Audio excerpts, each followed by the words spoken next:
Hello, I am Blaze Bayley. You're watching probably the best show in the world, CMS TV.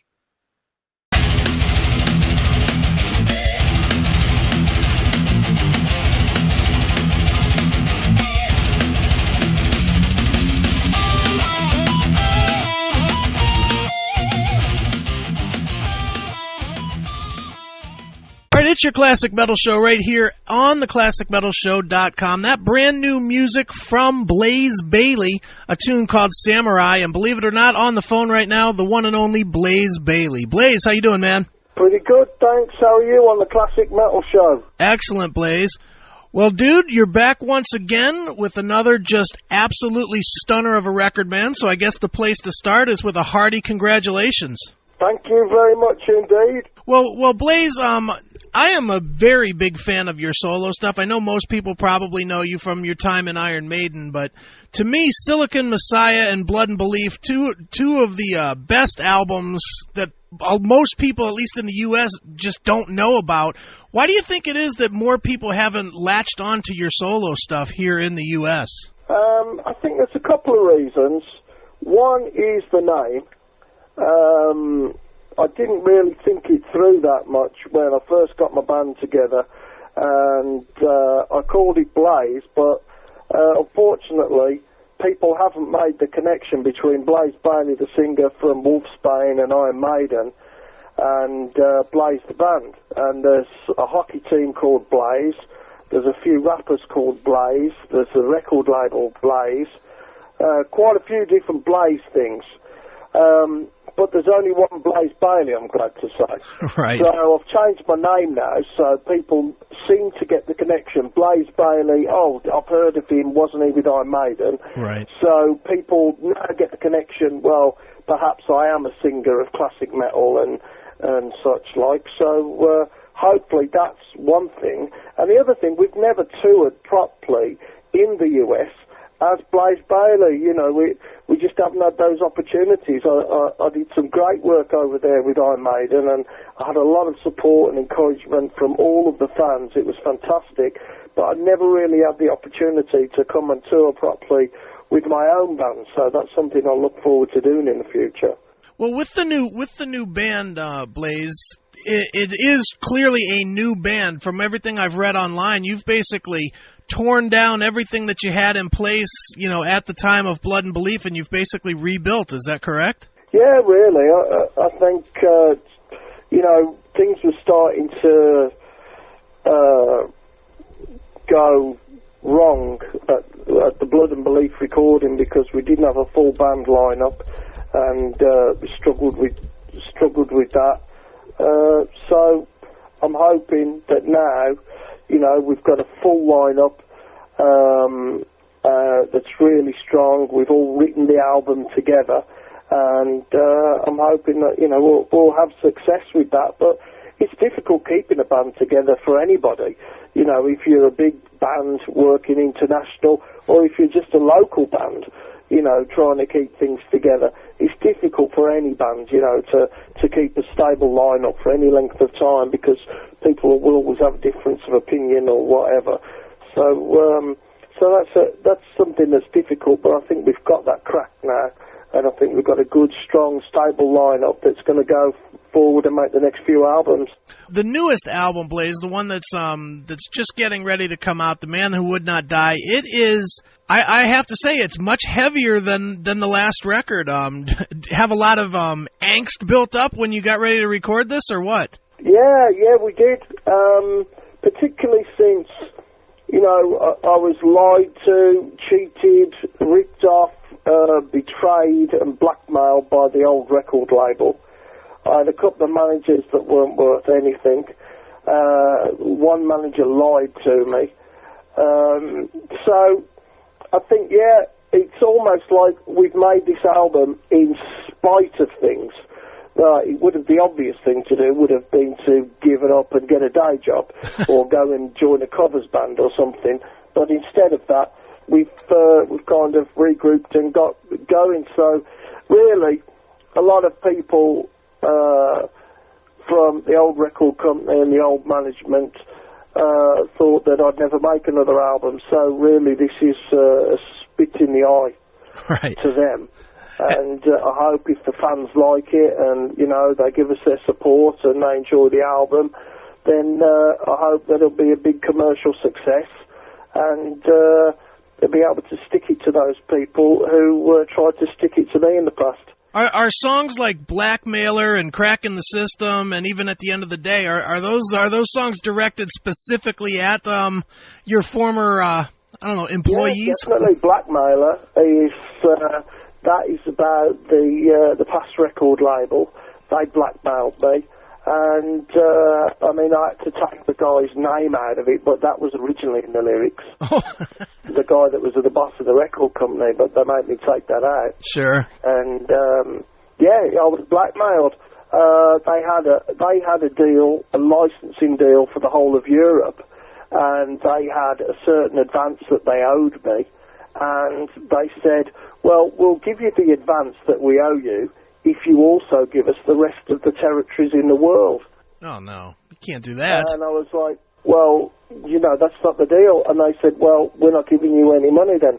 So it was blackmail. Basically, you give us this or we don't give you anything. So that's it. We'll kill your career right there. So, yeah, so obviously very bitter and resentful about that.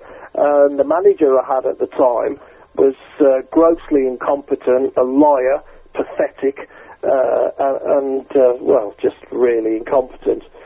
So yeah, I mean, those things made me feel very bitter, but not bitter necessarily towards the music, but towards those people, because I felt, well, here I am as a singer, and the most important part of this equation is the fans. And all I want to do is play live and go on stage, I don't care where, and play my music for fans who don't even know about me. And if they do know about me, they're paying a lot of money to a record company that aren't giving me any money at all. So, that made me quite angry. And so all of those dark feelings I put into this album, into the lyrics and the music, and by some strange, twisted coincidence, it seems to have worked out for us. Now, Blaze, is this management, and I certainly don't want you to name them because I know that'll cause you a problem, but is this the management company that you hired after you left, like right out of Iron Maiden? It was the ones that was taking care of me through that transition from Maiden into my own career. Yeah, they lied to me. Okay. And I had my release date set and when I was going to record and get my writing together and everything, and then they said, oh no, you can't do it then, the record company wants it now, this is when you've got to do it, and I had to rush things and all of this. And then after I'd finished it and delivered it, they said, oh no, the record company are going to bring it out on the original date that we wanted. I was like, what? Right. It just cost me the whole of the summer, all of the festivals, and all my touring in September. I was like, it's ridiculous. Who the hell are you? Right. So it's like, well, and that's it. So now I've got my own record company. I've set my own agenda, and the most important people are the fans. Those are the people that decide if we're going to be a success or not. It's the people that buy the music and listen to it and form their own opinions. So it's not about a record company or big management anymore. It's about doing things ourselves and focusing on what's important. And what is important is writing songs that we feel passionate about, that express ourselves, and performing live and trying to keep the tickets as cheap as possible and trying to give people good value on their T-shirts and on the CDs. So that doesn't sound very romantic and it doesn't sound very glamorous, but as a fan of bands, and being a fan for, since I was 14, being a fan of metal, then, it's something that I understand. If a band plays well, plays from the heart, is passionate and gives me value for money, then that's the band I want to support. So I'm hoping that's going to work for us with our record label. Hey metalheads, tired of waiting for new episodes? Crave the real raw classic metal show? For just $4.99 a month, you can become a CMS VIP. You get every episode a full week early, completely uncensored and 100% commercial free.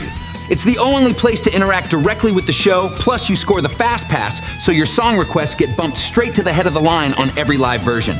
So what are you waiting for? Subscribe right now at classicmetalshow.locals.com and become a CMS VIP today. Well, Blaze, one of the things I saw the Alive from Poland DVD that you put out as well. And the thing that I noticed, not so much the music. I mean, the music was great. It was definitely classic stuff from you. But in between every song, you were just pissed off about just this exact topic, about people, screwing over fans and raising prices too much. And, I mean, you ranted and raved basically in between every single tune. Was that just because you've been going through this for a long time, or was it something that happened just in Poland, or what? No, it's because that was the start of my comeback, I had no full lineup. I had no full band. I was struggling to get the money together to make another album, and it was really difficult. And then the guys in Poland came up to me and said, would you like to make a live DVD? Okay. And I thought, well, perhaps, this is in the stars. Perhaps this is a chance to start my comeback and get a full lineup back together and start, and start getting back and put me back in front of the fans, and that's what we did. So really, that DVD was a real start. That was the thing that started the ball rolling. That got me, I started getting in touch with different musicians, because then I could say, well, I couldn't just say, do you want to be in my band? I could say, right, I'm going to record a DVD, then I'm going to do an album. Do you want to, how do you feel about being involved in it? And this is what it's about. And so that was a springboard, really, to start getting a band together. And I suppose just the fact of somebody having the confidence to think, well, let's, Blaze Bayley's good enough to make a good live DVD, and it's going to be interesting and worth watching. That was certainly a big boost to my confidence. Sure. And as things have gone on, the band's got better and better, and we've written together, and it's going really, really well.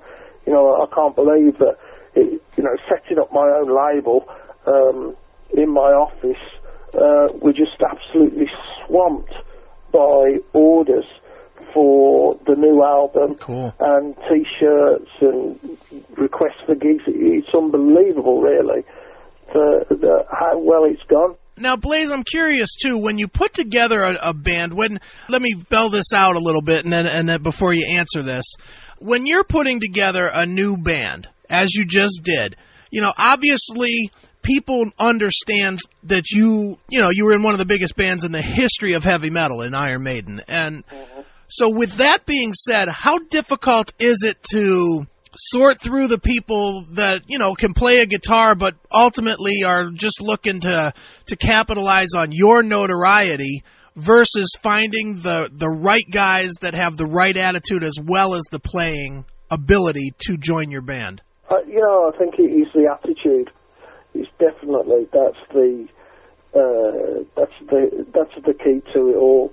Are you in it for the music, or are you in it just to be famous? Okay. Because being famous is not important. It doesn't make you special. It doesn't mean you're particularly gifted. Being famous is not an important thing. It's just not. Being a great musician is important. Taking pride in your performance and writing a great song, that's important. That's something worth being famous for. But just to be famous for its own sake is not important to me. And it doesn't make me any more special or important than anybody else. So I looked for people with that attitude, people who just wanted to live their life as a metal musician, doing good work and making classic metal and taking the influences from the old school, from Judas Priest and Maiden and Motorhead, and putting them into a more energetic modern context, playing what we felt. And that's what we did. And a lot of people you could just rule out with a conversation. Sure. I phoned up a lot of people and spoke to them at length about what bands they were in and what their influences were and where they came from and what they expected out of being in a band. And, the guys that really impressed me the most were the ones that said, well, I just want to play lots and lots of gigs, and that's it, you know. And the reason I'm thinking of moving to different bands is we don't do any shows, we don't do enough. Okay. So those are the people that really impressed me. But yeah, we had really tough auditions as well.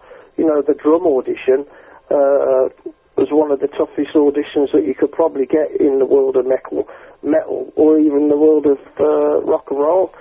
The drummers had to learn 10 songs. They had to learn it beat for beat, and they had to come along and play those songs unaccompanied by the band on their own in front of me and the other guys that were in the band at the time. And that was a tough audition. A couple of guys just completely cracked. One guy started crying. A couple of guys just wouldn't turn up as well. So it was what I was looking for was a real test of character. Sure. Who has got the cojones to come and have a go at this and do it and follow it through? And there was only, out of something like 20 guys that made my shortlist, there were only 2 that got, well, there was 3 that got that second audition. And out of that, it was pretty clear that the guy with the attitude and ability was the guy I ended up with, Lawrence Patterson. Well, it definitely sounds like you didn't give anybody a chance to be starstruck by the Maiden guy, did you? No, it was total cruelty. Total cruelty. It was like, you know, I thought, well, we've got to live and work together for, you know, I'm hoping the next 5 or 6 albums, you know, however long we've got. I thought, you know, it's got to be right at the beginning. And one of the mistakes I made, I was a bit casual when I put the first Blaze band together. You know, maybe I didn't just check people's attitude out enough, and this time I was determined to do that, and it's worked. You know, I think a band isn't just about musicianship. It's not about the individuals. It's about how you are as a band and how you face the good times and the crisis together. And musically, I think that reflects, you know, you're close to people, you live and work, and you believe in the same things, and I think that shows in your music. And I think on the Blood and Belief album, you can hear 5 people who are really together, right, and who really mean it, you know. So I'm a singer. I'm the Man Who Would Not Die. I'm a singer in the band. Okay. And it feels really good. Well, I think the thing most people will probably notice, too, when they listen to The Man Who Would Not Die, is it's very clear that you've got that hunger again like you had all the way back in the Wolfbane days. I mean, songs like Robot, as an example, I mean, you are just balls out screaming in that song, man. Yeah, thanks for that. You know? Yeah, that's one of my favourite ones from the album. So, yeah, I've really enjoyed that, and I think it's certainly a sign for the future. You know, we had a lot of ideas that we just didn't get a chance to work on for this record, so hopefully it won't be too long before the next one as well. I just hope, you know, fans will give it a chance, listen to it with an open mind. You can listen to a couple of tracks on Blaze Bayley MySpace and on Planet Blaze, okay, and there's a few samples on Amazon, I think.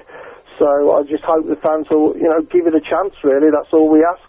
And, you know, hopefully they'll see that we're genuine and worthy of their support. Well, Blaze, obviously you are always going to be tied, you know, to Iron Maiden, and I'm curious if you think, you know, I'm not going to get into the whole Iron Maiden thing that you've been asked a million times, because, like I said, you've been asked them all a million times, but I'm curious if their recent, I guess you would call it resurgence or upsurge, you know, they're basically back again, you know, in big form here in the U.S., selling out every venue that they're playing. I'm curious for you, who is known as a former member and the vocalist of Iron Maiden, do you see that as an opening to maybe get a little more attention for your own band because of the success that they're having now? I think the strange thing is for me that a lot of fans who, you know, I had great support and encouragement while I was on tour in the US with Iron Maiden,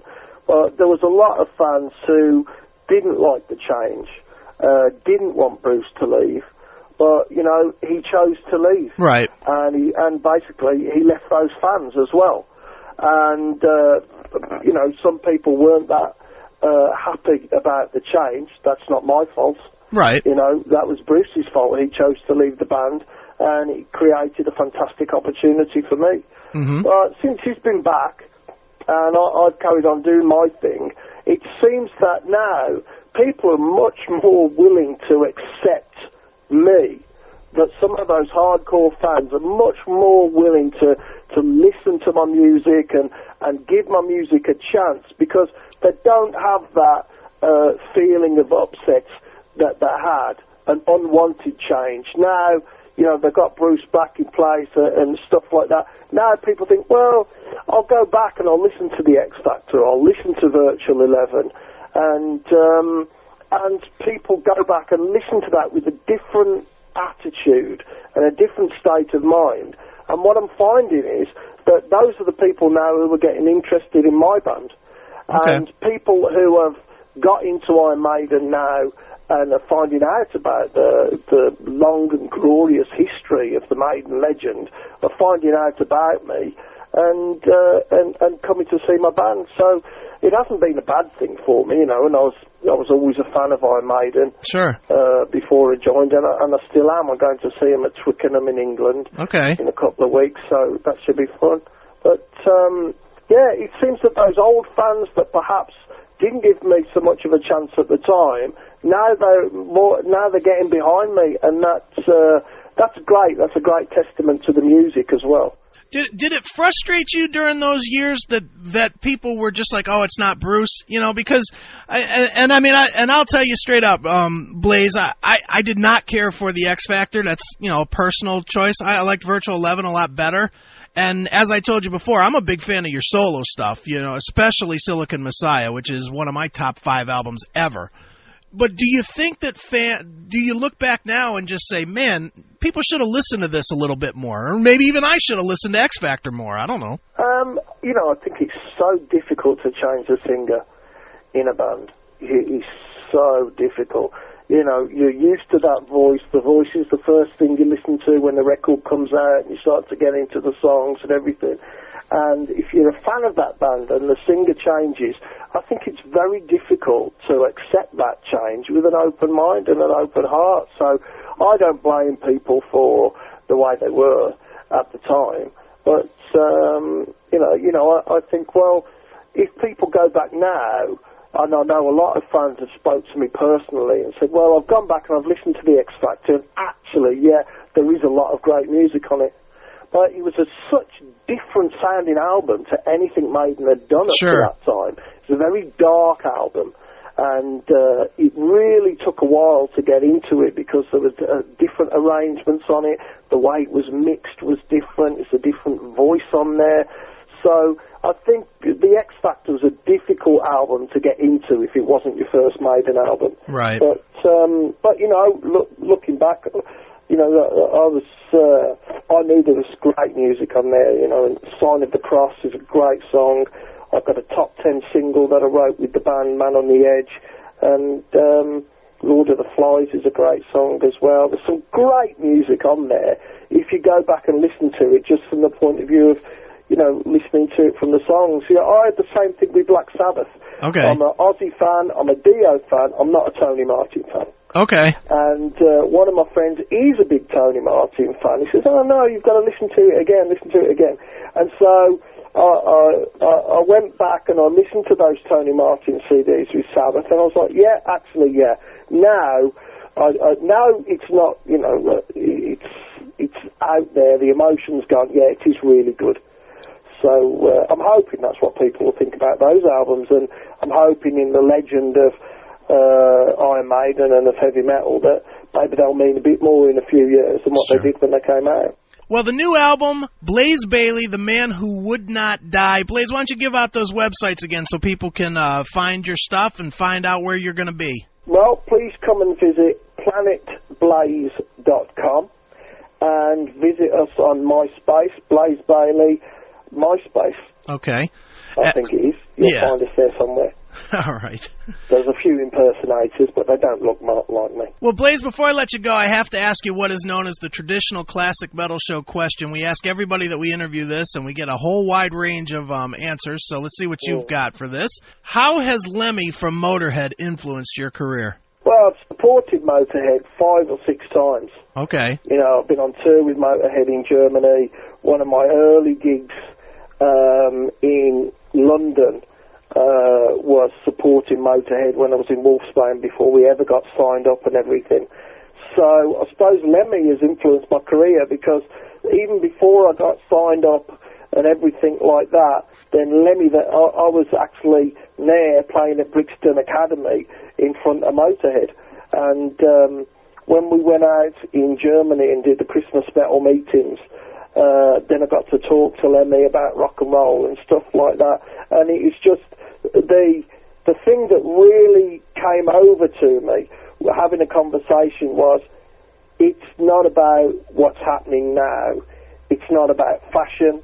It's about how he feels.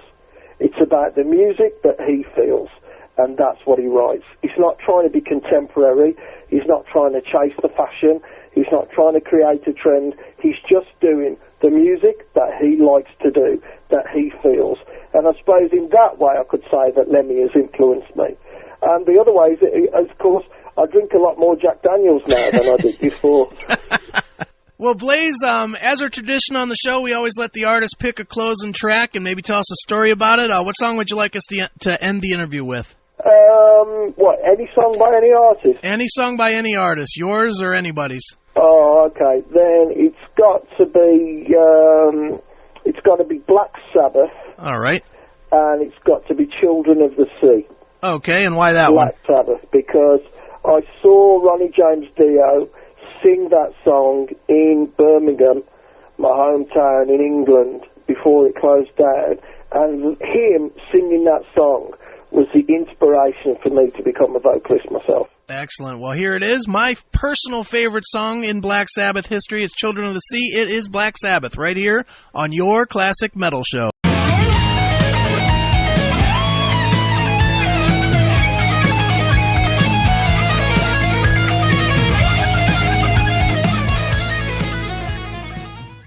Yo, metalheads! You ready to let the beast out of its cage? This ain't just an album. This is Iron Maiden's The Number of the Beast. The riffs hit harder. The bass thunders deeper. Dickinson's voice rips your soul in half. Run to the Hills, Hallowed Be Thy Name, the title track that made Eddie immortal. Every track sounds like it's straight from the devil's own amp. Crank it to 11 and feel the power that defined heavy metal. Don't walk. Run to the link at the bottom of the screen and grab this beast right now before it sells out.